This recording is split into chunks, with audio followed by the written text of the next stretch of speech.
Bapak Ibu, senang sekali bisa beribadah bersama-sama dengan Anda hari ini. Hari ini kita akan kembali melakukan perenungan katekismus minggu yang ke-17.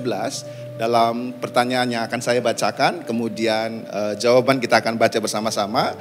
Begitu juga dengan ayat Alkitabnya. Penebus seperti apa yang dibutuhkan untuk membawa kita kembali kepada Allah? Penebus yang tanpa dosa, yang adalah manusia sejati dan Allah sejati. Ibrani pasal 4 ayat yang ke-15, sebab imam besar yang kita punya bukanlah imam besar yang tidak dapat turut merasakan kelemahan-kelemahan kita. Sebaliknya sama dengan kita, ia telah dicobai, hanya tidak berbuat dosa. Oke, silakan duduk kembali Bapak Ibu Saudara.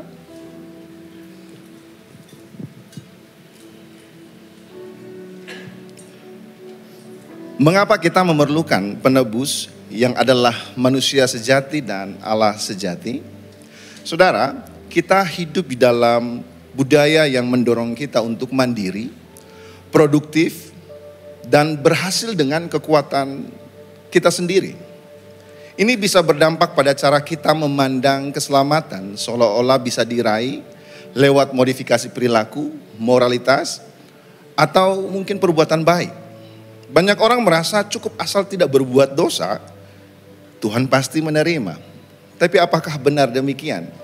Saudara bayangkan ada seorang kriminal yang telah divonis bersalah oleh hakim. Kemudian dia berdiri di depan hakim dan dia berkata, bukankah saya juga sudah melakukan banyak perbuatan baik? Saudara, perbuatan baiknya tidak dapat menghapus kesalahannya. Begitu juga dengan kita, perbuatan baik kita tidak bisa menghapus dosa kita. Keadilan Allah menuntut dosa harus dibayar. Dan upahnya adalah maut. Inilah alasan mengapa Kristus datang ke dalam dunia. Kristus menjadi manusia sejati agar mengalami seluruh realitas hidup manusia. Termasuk penderitaan dan pencobaan. Hanya dia tidak berdosa. Dia hidup taat sepenuhnya kepada Bapa. Saudara, Kristus bukan hanya manusia sejati, akan tetapi Kristus juga adalah Allah yang sejati. Sebab hanya pribadi ilahi yang sanggup menanggung murka Allah dan membayar lunas hutang dosa manusia. Salib adalah penggenapan dari kasih dan keadilan Allah. Kebangkitannya bukti keilahian dan kemenangannya atas dosa dan maut. Seperti apa yang dikatakan oleh John Calvin, anak Allah menjadi manusia supaya manusia yang terhilang dapat diangkat menjadi anak-anak Allah. Ketaatan Kristus bukan hanya sekedar sebuah teladan, saudara. Dialah jalan satu-satunya keselamatan kita. Kita butuh perantara sempurna dan itulah dia, imam besar agung kita yang membuka jalan keselamatan bagi kita. Saudara, apa dampaknya bagi kehidupan kita? Yang pertama, kita dapat melihat diri kita apa adanya. Kita adalah seorang pendosa yang tidak mampu menyelamatkan diri kita sendiri. Tapi dalam kasih-Nya, Kristus datang menggantikan kita supaya kita diterima dan diangkat menjadi anak-anak Allah. Kemudian kita memiliki penghiburan dan kekuatan baru untuk menjalani hidup kita. Kristus sungguh mengerti setiap kelemahan dan pergumulan kita karena ia pernah mengalaminya secara langsung seperti ayat yang kita baca di atas. Maka kita tidak sendirian, kita aman di dalam Dia. Karena penebus kita bukan hanya penuh kuasa, tetapi dia juga penuh dengan belas kasihan. Injil bukan hanya pengampunan, tetapi juga kuasa untuk hidup baru. Dalam kelemahan, rasa bersalah, dan pergumulan hidup, Kristus menyertai kita dan Roh Kudus terus membentuk kita untuk semakin serupa dengan Dia. Dan hidup kita bukan milik kita lagi. Karena kita telah ditebus, hidup kita bukan lagi soal mengejar kepuasan atau keberhasilan pribadi. Dunia berkata, kejar mimpimu. Tapi Injil mengalihkan pusat hidup kita dari aku kepada Tuhan. Hidup kita termasuk waktu, tenaga, uang, impian, bahkan penderitaan hanya ditujukan untuk menyatakan kemuliaannya. Jadi saudara, di tengah budaya yang menuntut kita mandiri dan terus membuktikan diri ini, Injil justru menyatakan bahwa kita tidak bisa menyelamatkan diri kita sendiri.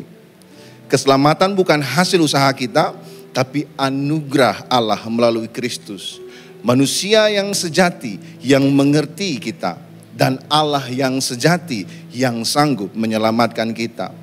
Di dalam Dia kita aman, diterima, dan tidak perlu lagi hidup untuk membuktikan diri, melainkan untuk memuliakan Dia yang telah menebus kita. Saya undang kita, mari kita semua bangkit berdiri. Saudara, ketika kita merenungkan kasih Kristus yang adalah Allah yang sejati, menjadi manusia yang sejati untuk menebus kita. Mungkin saat ini kita perlu bertanya dalam hidup kita, apakah sungguh-sungguh hidup kita ini sudah menjadi miliknya? Sebab seringkali kita kembali mengandalkan kekuatan kita sendiri dan menjadikan diri kita sebagai pusat. Hari ini saya mengajak kita semua dengan rendah hati datang kepada Tuhan dengan mengakui ketidakberdayaan kita dan menyerahkan hidup kita sepenuhnya kepada Tuhan di dalam doa pertobatan. Silakan berdoa.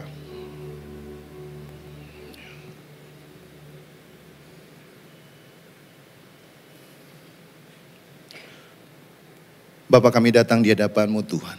Melalui perenungan katekismus hari ini Tuhan, kami kembali diingatkan Tuhan bahwa kami tidak mampu menyelamatkan diri kami sendiri. Ampuni kami karena kami mungkin sering kembali mengandalkan kekuatan kami dan menjadikan diri kami sebagai pusat. Hari ini kami tahu hanya Kristus yang mampu menyelamatkan kami. Kami bersyukur untuk penebusan yang telah Tuhan kerjakan dalam hidup kami. Engkau menjadi manusia sejati yang menyelamatkan kami. Engkau yang ilahi mengambil rupa sebagai hamba atas kami Tuhan. Terima kasih untuk penebusan-Mu dan ajar kami untuk sanggup memberikan kendali penuh hidup kami kepada Tuhan. Terima kasih Tuhan. Di dalam nama Bapa, Putra dan Roh Kudus, di dalam nama Tuhan Yesus, haleluya. Amin.